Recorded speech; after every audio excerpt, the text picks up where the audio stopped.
Hi, my name is Jude Benjamin Lisa. I am the National Director of Miss Grand Malaysia. Basically, introducing Terence Too is actually a consultancy firm. We focus on a consultancy work that we support our clients in public relations, marketing, social media. But at the same time, we are actually also the license holder of beauty pageants in Malaysia. Well, a lot of people ask me these questions, what are the requirements that, needed to join a beauty pageant? But to me, it's very different from any beauty pageant that you want to participate in. But the very basic requirement, of course, there are age requirements. There are also height requirements. Lastly, it will be personality and character requirements from every pageant that you go into. You know what? When I left corporate in 2017, I think the biggest thing that I was looking forward to is actually to have the flexibility in time.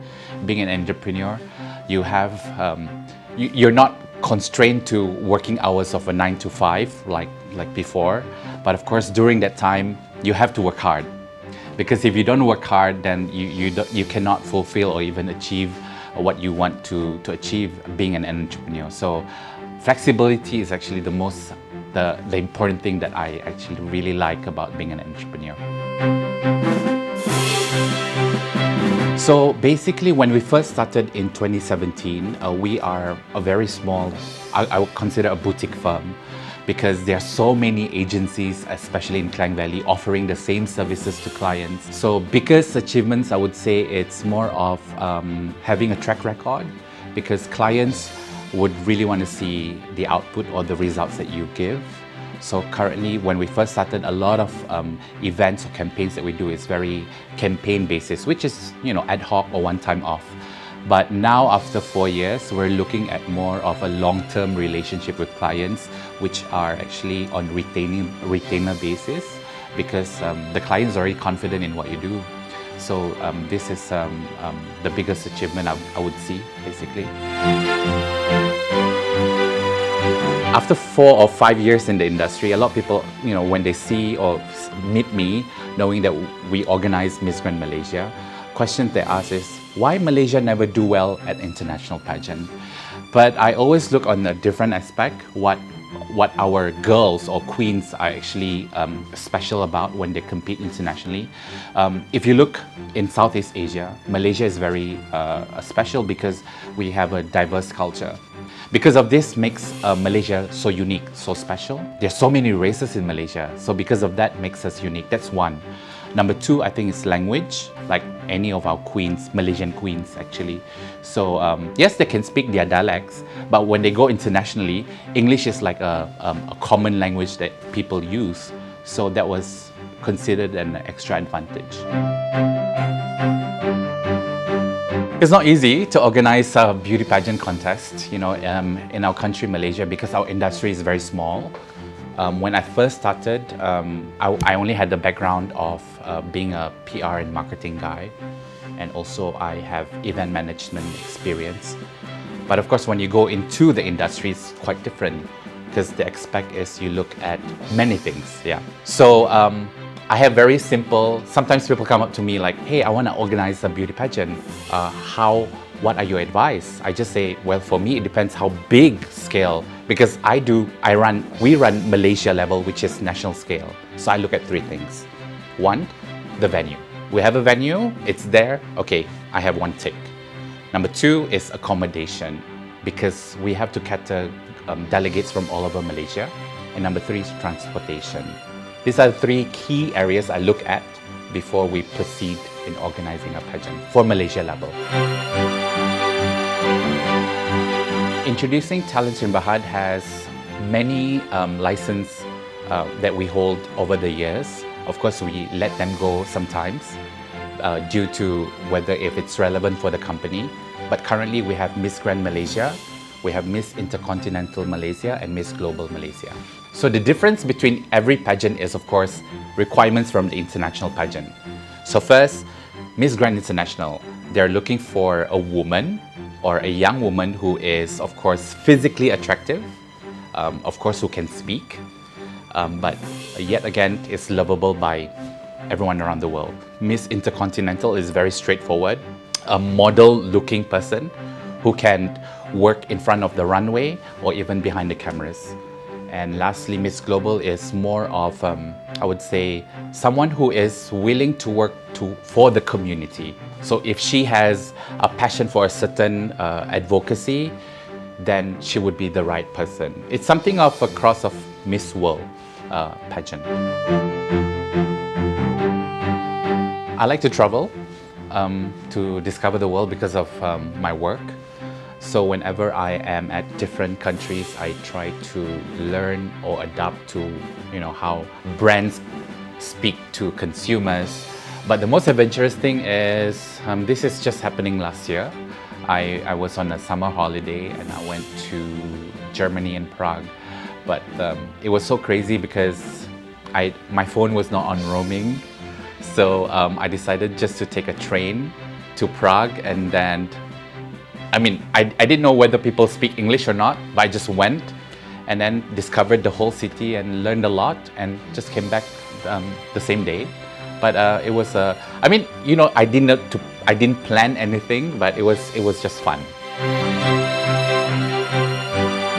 I have this one piece of a shirt that I have. It's a local brand, but when I like something, I just buy from a specific brand. It's a Malaysian brand. But sadly, they don't produce that piece of shirt anymore. But I always use it because it's comfortable. So what I did was, actually this is recently. So what I did was I went to the textile shop. I asked the lady like, oh, do you have a similar, it's a cotton cloth. And so I picked the colors. I went to a tailor. Do exactly like this, yeah. So I'm actually gonna. I've been wearing that, so yeah. So the background of Miss Grand Malaysia, we started off officially as a company in 2017, but trek back to 2015. Actually, it's my close friend, Santawan Bunratana. She's a friend of mine. She actually joined a beauty pageant at that time. At that time, I was still working full time. So knowing a friend is joining a pageant, I was there like, hey, I can help you or whatever I can support, just let me know. So eventually she didn't win the national title, but an offer from Miss Grand International came in to represent the country at that time. Then I said, you know what, you wanted to represent the country, just take this opportunity. So she went to represent Malaysia in 2015. And then 2016, again, Miss Grand International came back to us to ask whether you want to get the license. By that time, I was working full time. So I said, you know what, let's try this for fun and see how it goes. So 2016, we actually sent Ranmit Jasal. She's actually the sister of Miss Universe Malaysia at that time. So she went to Las Vegas and she actually went top 20 at Miss Grand International. So that changed a lot of things. A lot of people were wondering, oh, what's next for Miss Grand Malaysia? Who are we expecting for 2017? So because of that expectation, and also at the same time, personally, I was also already exploring to leave the corporate world, and I said, I think it's the right time. So 2017, I left my corporate job. We started the company and acquired the license and started Miss Grand Malaysia. The unique thing about Miss Grand Malaysia, as compared to other pageants in the country, we have state-level pageants. So we have Miss Grand Sabah, Miss Grand Sarawak, we have Miss Grand Kuala Lumpur. That was in 2017. And now we have 6 states in Malaysia alone. So moving forward, the idea is having state-level pageants to support the national-level pageants. So that makes it a bit unique. So we have a support system in terms of in any states that we have. On the national scale, we are a big family. Actually, every year when we have our competition, it's the 2 groups of candidates that comes to Miss Grand Malaysia. Of course, the experienced one and the non-experienced one. But of course, both of them have the pros and cons. Experienced ones, they already know, meaning you have a shorter time to actually prepare them. You have a more quality time because they already know what they want. In their mind, it's like, hey, I want to represent the country. I know how to groom myself. I know how to walk. I know what to wear. I know what is the color that is suitable for my dressing. Yeah. So meaning to say we can go one up further with experienced, I would say, candidates. But with experience, of course, comes personality and character, which sometimes can be a bit difficult. But then again, it's how you manage this. Secondly, a group of candidates are those who are newbies. Newbies mean no experience but willing to learn. So these are the group of candidates that we will explore. If they have the potential, because they are willing to learn, then we work together through that way. Yeah. So it's a group of candidates are acceptable. It depends on who will bring Malaysia to the next level.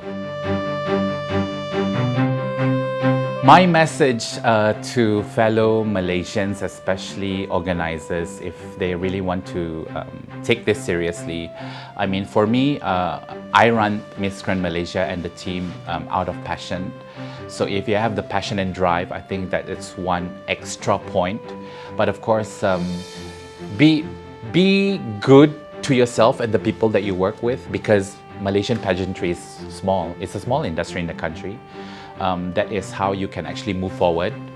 Most importantly, be truthful, especially to the people that you are working with within the industry. That is how you actually can move forward.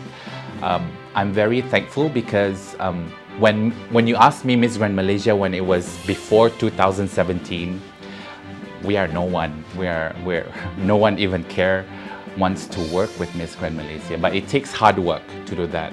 But of course, you have your hard work, you are dedicated, and of course you have a team of people that you can trust and work together with. That's how you grow the brand. So basically, at the end of the day, Miss Grand Malaysia is now, how we tag it, is the fastest growing brand, beauty pageant brand in the country. Then again, moving forward, of course, we want to look into a bigger scale. But how we move towards there, then again, it all depends on what is coming up next. For myself, for even the company, and yeah, that's how I look into it.